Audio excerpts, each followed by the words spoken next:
বৰ্তমান বাজিছে 4টা জুবিন দা দিল্লীৰ পৰা উৰা মাৰিছে আজি গোটেই অসমবাসী ৰাতি শুৱা নাই জুবিন দাৰ ঘৰৰ বাহিৰত হাজাৰ হাজাৰ মানুহ 2 ট্ৰাক CRPF নমাই দিছে আৰু ইয়াত এনেকুৱা এটা পৰিস্থিতিৰ সৃষ্টি হৈছে মই বুজাব নোৱাৰো তো বলক ৰাতিপুৱা 4:30টাত অলপ পৰিবেশ মই দেখাই দিওঁ যে জুবিন দাৰ ঘৰৰ বাহিৰত কিমান মানুহ ৰৈ আছে এয়া জুবিন দাৰ ঘৰৰ একদম কাষতে যেহেতু মোৰ এটা ৰুম আছে ইয়াতে থাকো মই তো বেৰিকেড লগাই দিছে কাৰণ ইয়াত হাজাৰ হাজাৰ লাখ লাখ মানুহ আহিব সেইটো জুবিন দাৰ ঘৰ মানে একচুয়ালি এটো ফ্ল্যাট ওপৰত দুটা হয় জুবিন দাৰ আৰু তলৰ পিনে বেলেগ মানুহ থাকে এটো ফ্ল্যাট তো সব ইয়াত এনেকে বেৰিকেড বনাই দিছে জুবিন দাৰ এই ঘৰটো তাৰ পৰা প্ৰায় 500 মিটাৰ মানলৈকে কাৰণ ইয়াত আহিব এতিয়া জুবিন দা গৰিমা বহুতে আনিব গৈছে বোলে তো ভাবি চাওক এজন শিল্পীৰ প্ৰতি কিমান অন্তৰৰ পৰা মৰম থাকিলে এনেকে গোটে ৰাতি মানুহ ৰখি থাকিব পাৰে সেলুট জুবিন দা সেলুট তুমি অমৰ জুবিন দা তুমি অমৰ হোৱাতে লাইফ জুবিন দা কাম কৰো বলক এই বিল্ডিংটোৰ একদম ওপৰত উঠো 10 নম্বৰ ওপৰত তাৰ পৰা কেনেকুৱা পৰিবেশৰ সৃষ্টি হৈছে ইয়াত চাও মুখ্যমন্ত্ৰী হিমন্ত বিশ্ব শৰ্মাই দিল্লীতে জুবিন দাক এক শ্ৰদ্ধাঞ্জলি জনালে আৰু এতিয়া ইয়াৰ পৰা আপুনি গোটে পৰিবেশটো ভালদৰে দেখিব পাৰিব এতিয়ালৈকে সূৰ্য ওলোৱা নাই আৰু আধা ঘণ্টা 45 মিনিট লাগিব আৰু এই যে লাইট জ্বলাই থৈ দিছে এই ফ্লোৰটো আৰু ওপৰৰ ফ্লোৰটো এই দুটা হৈছে জুবিন দাৰ ঘৰ জুবিন দাৰ ফ্ল্যাট তলত আপুনি মানে ভাবিব নোৱাৰে গছডালৰ কাৰণ দেখা পোৱা নাই হাজাৰ হাজাৰ মানুহ আৰু এই যিটো ইটো বনাই থৈ দিছে সেই তাতে জুবিন দাক উলিয়াব কফিনটোৰ পৰা আৰু জুবিন দাক এটা ট্ৰান্সপেৰেণ্ট কফিনত ভৰাই পিনে ইয়াৰ পৰাই লৈ যোৱা হ'ব সৰু সজাইলৈকে আৰু লাহে লাহে পোহৰ হ'বলৈ ধৰিছে এইফালে চাওক যিমানে সময় বাবা অগ্ৰে গৈছে সিমানে মানুহ ইয়াত বেছি হৈ গৈছে সিমানে জুবিন দা বেছি কাষ চাপিছে আৰু যদি আমি জুবিন দাৰ ফ্লাইটখন চাওঁ এনেকৈ আহি আছে এতিয়া বিহাৰ পাব বিহাৰৰ ওপৰেৰে এনেকৈ আহিব তো এইখনে ফ্লাইট যিখন মানে যিটো চাৰ্টাৰ প্ৰাইভেট ফ্লাইটত আনিম বুলি ভাবিছিল কিন্তু যিটো জুবিন দাৰ কেফিন সেইটো বোলে নুহুমাই তাতে তো সেইবাবে এইখন নৰ্মেল পাব্লিক ফ্লাইটতে আনিলে আৰু আমি এয়াৰপোৰ্টৰ দৃশ্য চাব পাৰোঁ এয়াৰপোৰ্টত এনেকৈ ফুলৰে এটা ৰাস্তা বনাইছে যোনফালেৰে জুবিন দা আহিব হে প্ৰভু মানে যেতিয়া জুবিন দা গৈছিল এই ৰাস্তাৰে খোজকাঢ়ি গৈছিল আৰু এতিয়া জুবিন দা শুই আহি আছে এই ৰাস্তাৰে মানে ভাবিবলৈও কেনেকুৱা লাগে মই বুজাব পৰা নাই সেয়া গুৱাহাটী বিশ্ববিদ্যালয়ৰ চৌহদ যেন গোটেই ৰাস্তাত মানুহ জুবিন দাৰ কাৰণে গোটেই ৰাতি ৰৈ আছে আমি সৰুৰ পৰা এনেকৈয়ে শুনি আহিছোঁ যে অতি শীঘ্ৰে মঞ্চত উঠিব অসমৰ হাৰ্টথ্ৰব আমাৰ হিয়াৰ আমঠু জুবিন গাৰ্গ কিন্তু আজি নিউজবিলাক কিবা এনেকৈ বাজিছে যে অতি শীঘ্ৰে বৰঝাৰ বিমানবন্দৰত অৱতৰণ কৰিব জুবিন দাৰ নিথৰ দেহ সহ্য কৰিব নোৱাৰি আৰু এনেকৈ হোৱা আকাশত দেখা গৈছে ৰঙা সেইখন জুবিন দাৰ বিমান জুবিন দা আহি পালে এখনে হৈছে এয়াৰ ইণ্ডিয়া এক্সপ্ৰেছ বিমান যি হৈছে জুবিনৰ বিমান যি হৈছে জুবিনৰ শেষ যাত্ৰাৰ বিমান আৰু আহি পায়ে যেতিয়া জুবিন দা নামিল পোনপ্ৰথমতে গৰিমা বৌৱে ৰখি আছে তলত মৰমৰ মানুহজনক একবাৰ চাবৰ কাৰণে এনেকুৱা নিষ্ঠুৰ দিন এটা দেখা পাম বুলি ভাবা নাছিলোঁ বলক এতিয়া জুবিন দাৰ ঘৰলৈ যাওঁ তো এতিয়া এয়াৰপৰ্টৰ পৰা ডাইৰেক্ট ঘৰলৈকে আহিব জুবিন দা আৰু ইয়াৰ পৰা সৰু সজাই যাব তো ইয়াত মানুহবিলাক জমা লাগিব ধৰিছে লাহে তো তাতে টাইম লাগিব প্ৰায় 2.5 ঘণ্টামান টাইম লাগিব মই ওপৰৰ পৰা পৰিৱেশ দেখাই দিছোঁ অলপমান চাওক সেইটো ঘৰ আৰু এইফালে মানুহ কিন্তু এটা বস্তু অলপ বেয়া লাগিছে আপুনি যদি গুগলত জুবিন গাৰ্গ বুলি চাৰ্চ মাৰে ন তাত এটা বস্তু আপুনি এতিয়া চাৰ্চ মাৰি চাওক ইয়াৰ এটা বস্তু আহিব ইয়াত বৰ্ণ আহিব তুৰা ডাইট আহিব ছিংগাপুৰ অসমখন যেন মাজতে থাকি গ'ল এইটো অলপমান গুগলৰ সেইটো বেয়া লাগিল অলপ দেখি আৰু এইফালে যাত্ৰা আৰম্ভ হৈ গ'ল এয়াৰপৰ্টৰ পৰা ঘৰলৈকে ৰাস্তাত মানুহবিলাক চাওক আপোনালোকে সকলোৱে যেন চকু পানী টুকিছে কিমান বেছি মৰম ভাল পোৱা থাকিলে এনেকুৱাকৈ গোটেই ৰাস্তাত মানুহ ওলাই আহিব পাৰে জুবিন দাৰ যিটো অৰা জুবিন দাৰ সঁচাকৈ কিং আছিল কিঙৰ দৰে গুচিও গ'ল এই যাত্ৰাই এটা কথাই কয় যেতিয়ালৈকে অসম থাকিব অসমীয়া গানৰ এটা শব্দই পৃথিৱীত থাকিব তেতিয়ালৈকে জুবিন দা হৈয়ে থাকিব 1% আমি জুবিন দাক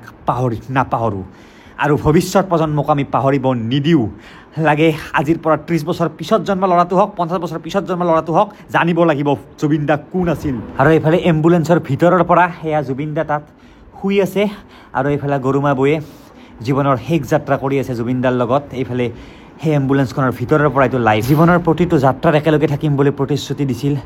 আৰু বৌয়ে সেই প্ৰতিশ্ৰুতি ৰক্ষা কৰি জীৱনৰ শেষ যাত্ৰাত এনেদৰে গোটেই অসমবাসীৰ লগত একেলগ হৈ গৈ আছে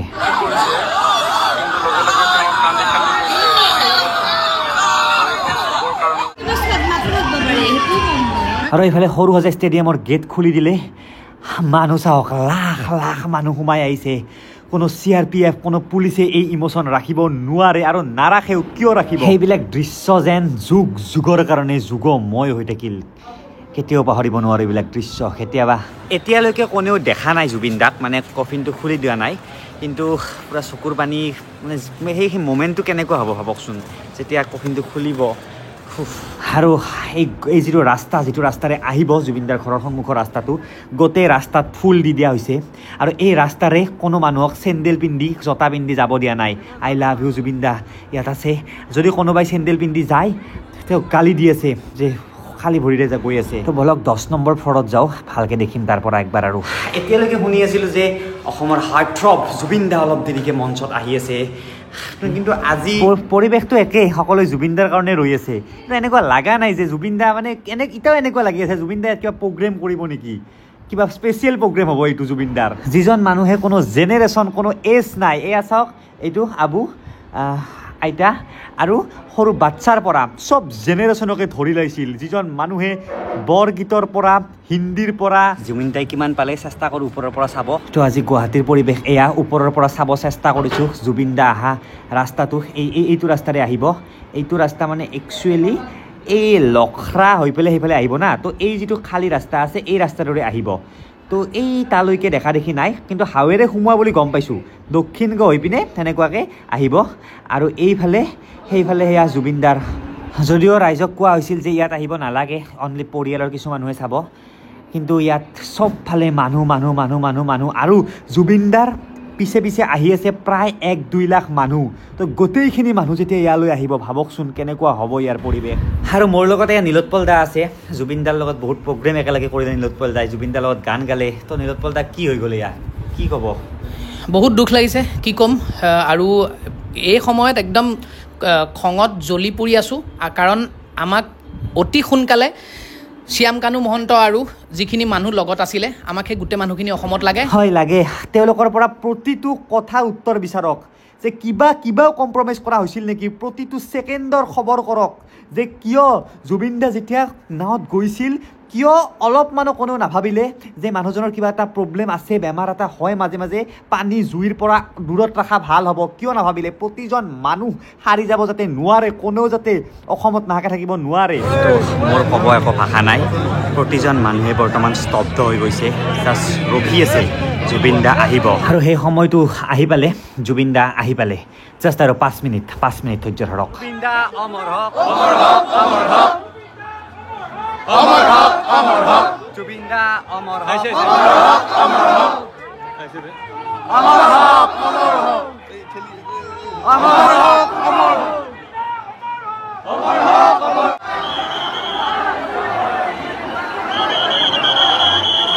যিটো ক্ষণৰ কাৰণে মানুহখিনি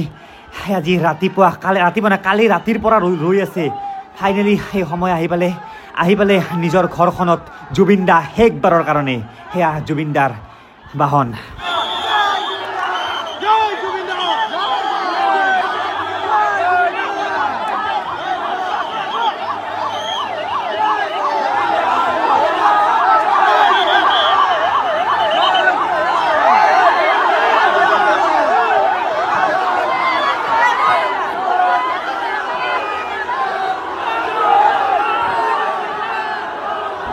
জুবিন দাটো এতিয়াও সেই কলা কফিনটোৰ ভিতৰতে আছে ইয়াতহে খুলিব ইয়াতহে জুবিন দাক দেখিব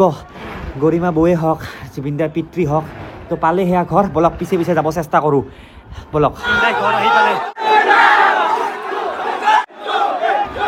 হে ভগৱান কিমান প্ৰগ্ৰেমত মই এনেকুৱা ভিডিঅ' বনাইছোঁ যে জুবিন দাৰ কাৰণে মানুহ এনেকুৱা পাগল ইয়াত উঠিছে তাত উঠিছে কিন্তু আজি এনেকুৱা ভিডিঅ' এটা বনাব লাগিব বুলি ভবা নাছিলোঁ ৰে আপুনি ভাবিব নোৱাৰে ইয়াত কেনেকুৱা পৰিস্থিতিৰ সৃষ্টি হৈছে জুবিন দা কেতিয়াও জুবিন দা অমৰ হওক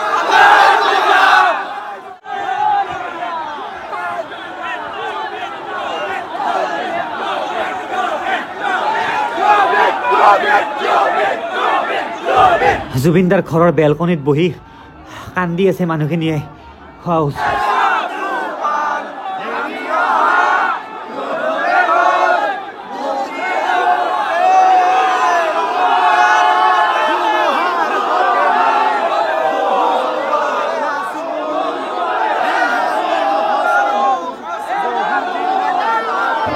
আৰু সোমাই গ'ল জুবিন দা ভিতৰলৈকে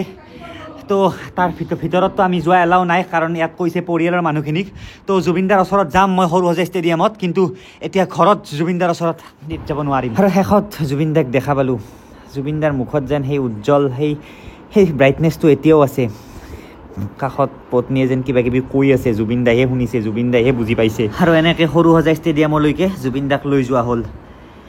তো এতিয়া তালৈকে ওলাম কিন্তু বৰষুণ আহিব এতিয়া বৰষুণ দিব আৰু জুবিনদাও গুচি গ'ল আৰু ধাৰাসাৰ বৰষুণ আহিব ধৰিলে যেন প্ৰকৃতিও একবাৰ কান্দিছে তো মই এতিয়া যাওঁ এই সৰুসজাই ষ্টেডিয়ামত তাতে গৈ পিনে মই বলক তাতে একবাৰৰ কাৰণে জুবিনদাক চাই আহোঁ তো গোটেই আকাশ কলা কৰি আহিছে যেন প্ৰকৃতিও জুবিনদাক শেষবাৰৰ কাৰণে বৰষুণেৰে একবাৰ শ্ৰদ্ধাঞ্জলি দিব বিচাৰিছে